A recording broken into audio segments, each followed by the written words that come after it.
നേന്ത്രപ്പഴം അല്ലെങ്കിൽ ഈ ഏത്തപ്പഴം പുഴുങ്ങണത് എങ്ങനെയാന്ന് കാണിച്ചു തരാം. ഓണത്തിന് ഒഴിച്ചുകൂടാൻ പറ്റാത്ത ഒരു വിഭവമാണ്. നല്ല ഹെൽത്തി ആയിട്ടുള്ള ആണ് ഏത്തപ്പഴം. അപ്പോൾ എങ്ങനെയാണ് കുക്ക് ചെയ്യാമെന്ന് കാണിച്ചു തരാം. പ്രഷർ കുക്കറിലാണ് കുക്ക് ചെയ്യുന്നത്. ആദ്യമായിട്ട് പ്രഷർ കുക്കർ വെച്ചിട്ട് അതിനടിയിൽ കുറച്ച് വെള്ളം എടുത്തിട്ടുണ്ട്, 1 കപ്പ് വെള്ളം. അതിലൊരു പാത്രം ഇറക്കി വെച്ചിട്ട് നേന്ത്രപ്പഴം, ഇതാണ് നേന്ത്രപ്പഴം. ഇത് അതിൻ്റെ 2 അറ്റം നന്നായി മുറിച്ച് കളഞ്ഞിട്ട് ഇതിനെ നമുക്കൊരു 4 കഷ്ണമാക്കാം.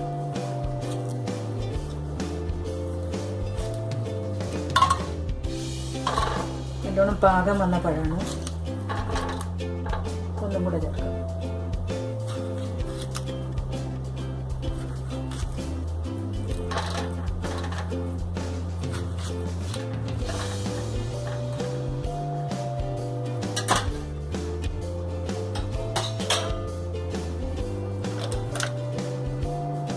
ഇത് നമുക്ക് അടച്ചു വെച്ചിട്ട് ഇട്ടിട്ട് ഒരു 4 വിസിൽ വരുന്നത് വരെ വേവിക്കണം. നമുക്ക് വെയിറ്റ് ചെയ്യാം. 4 വിസിൽ വന്നു. ഇനി അത് തുറക്കണമെങ്കിൽ അതിലത്തെ സ്റ്റീം ഫുള്ള് പോകണം. അതുവരെ നമുക്ക് വെയിറ്റ് ചെയ്യാം.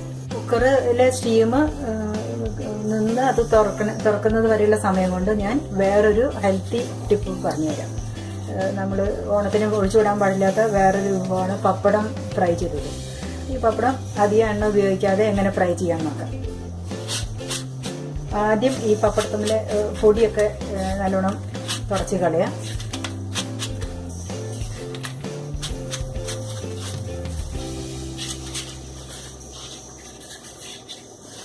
എന്നിട്ട് നമുക്ക് ഇത് കുക്കിംഗ് സ്പ്രേ ആണ്, ഒലീവ് ഓയിലിൻ്റെ കുക്കിംഗ് സ്പ്രേ. ഇതിലേക്ക് എണ്ണ സ്പ്രേ ചെയ്ത് കൊടുക്കാം.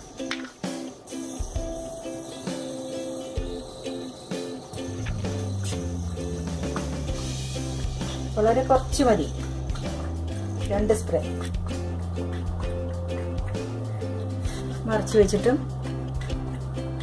2 സ്പ്രേ.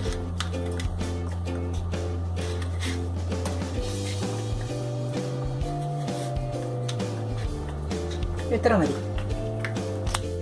നമുക്ക് എണ്ണ തുടച്ചെടുക്കാം.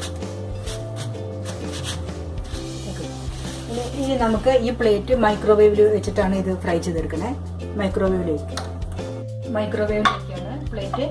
അടച്ചിട്ട് 30 സെക്കൻഡ് മൈക്രോവേവ് ഓൺ ചെയ്യാം. 30 സെക്കൻഡ് ഓൺ ചെയ്യണം. 30 സെക്കൻഡ് നമ്മൾ മൈക്രോവേവിൽ ഫ്രൈ ചെയ്യാൻ വെച്ചു. ഇനിയിപ്പോൾ മൈക്രോവേവ് തുറന്ന് പുറത്തേക്ക് എടുക്കുകയാണ്. നോക്കുമ്പോൾ ഇങ്ങനെയായിട്ടുണ്ട്. നമുക്ക് ഇത് ഒന്ന് മറിച്ചിട്ടിട്ട് ഒന്നും കൂടെ 30 സെക്കൻഡ് വെക്കണം.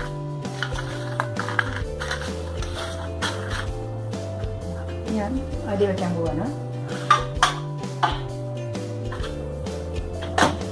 30 സെക്കൻഡ് പ്രസ് ചെയ്യാം. 30 സെക്കൻഡായി. നമുക്ക് മൈക്രോവേവ് തുറന്നു. പപ്പടം റെഡി ആയിട്ടുണ്ട്. പപ്പടം മറിച്ചിട്ടിട്ട് 30 സെക്കൻഡാണ് വെക്കേണ്ടത് കേട്ടോ. ആദ്യം 30 സെക്കൻഡ്, രണ്ടാമത് 30 സെക്കൻഡ് ആയിട്ടുള്ള പപ്പടം നല്ല ഫ്രൈ ആയിട്ടുണ്ട്. നല്ല ടേസ്റ്റാണിത്. ഹെൽത്തിയാണ്. നല്ല ക്രിസ്പായിട്ടിരിക്കുന്നുണ്ട്. ഇതുപോലെ പപ്പടം കഴിച്ചാൽ മതി, ഹെൽത്തി ആയിട്ട്. പ്രഷർ കുക്കറിലെ സ്റ്റീമൊക്കെ നിന്നേക്കണം. നമുക്കിത് തുറന്ന് നോക്കാം.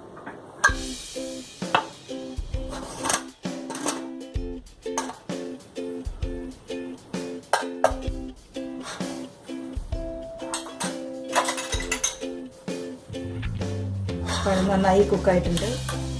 ഇതിനാണ് പഴനുറുക്ക്.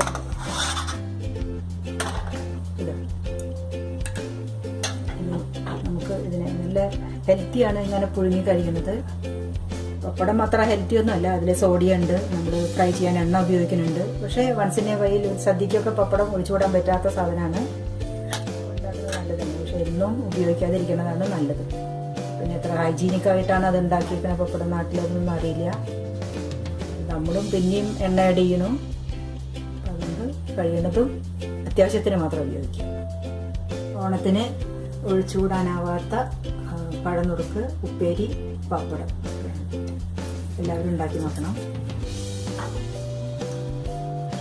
ലൈക്ക് ചെയ്യണം, ഷെയർ ചെയ്യണം, സബ്സ്ക്രൈബ് ചെയ്യണം. Thank you.